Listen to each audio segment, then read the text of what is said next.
चमन पाक अफगान बॉर्डर 1.5 माहाच्या बंदी चर्चिसापा दोनिंगी तिजारत और अफगान ट्रांजिट ट्रेड सरजमा बंदी बुनशुरेदा बाब दोस्ती गेट अफगान महाजरीन खिलाफ बढ़ जाए जबकि सीम सिरे सरा सिक्योरिटी तुरंत इंतजाम करेगी चमन पाक अफगान बॉर्डर 1.5 माहाच्या बंदी चर्चिसापा दोनिंगी तिजारत और अफगान ट्रांजिट ट्रेड सरजमा बंदी बुनशुरेदा बाब दोस्ती गेट अफगान महाजरीन खिलाफ बढ़ जाए जबकि सीम सिरे सरा सिक्योरिटी तुरंत इंतजाम करेगी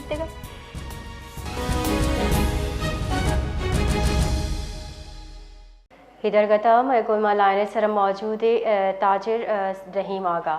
जी रहीम आगा, पाक अफगान सरहद को बंद हुए 1.5 माह हो गया और ताजरों को जो है वो इस बंदिश से कितना नुकसान हो रहा है, इस हवाले से बताइए। जी बिस्मिल्लाहिर्रहमानिर्रहीम।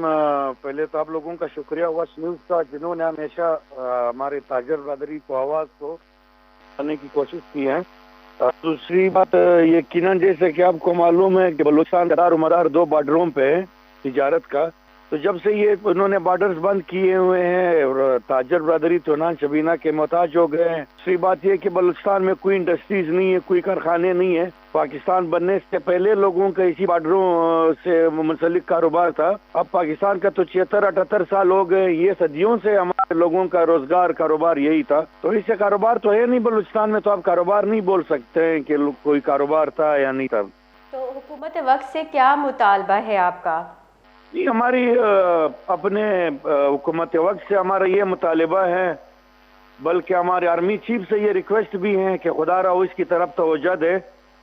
बलूचिस्तान में कोई इंडस्ट्रीज नहीं है, कोई कारखाने नहीं है, कोई रोजगार के मौके नहीं है। यही बॉर्डरों से इनका कारोबार मुंसलिक था। कोई मैकेनिज्म बनाया जाए, बलूचिस्तान को दिगर सूबों के साथ इनका मवाजना न करे। यहाँ पे कारोबार का कोई भी मौके नहीं है, तो बलूचिस्तान की तरफ इन्होंने खसूसी पैकेज देना है। ये बॉर्डरों को खोल देना चाहिए, लोगों को रोजगार देना चाहिए। खुदा न खास्ता यही लोग जिनके पास रोजगार नहीं होगा, कारोबार नहीं होगा, तो ये फिर पहाड़ों की तरफ जाएंगे। जिनके बच्चे रोते हैं वो कुछ मांगते होंगे, तो उनके पास अगर कोई चीज खाने के लिए नहीं होगी तो वो दुश्मन के पास भी जाने के लिए तैयार होते हैं। तो हमारी ये रिक्वेस्ट होगी अपने इदारों से, अपनी हुकूमत से कि उसकी तरफ खसूसी तवज्जो दें। बहुत बहुत शुक्रिया।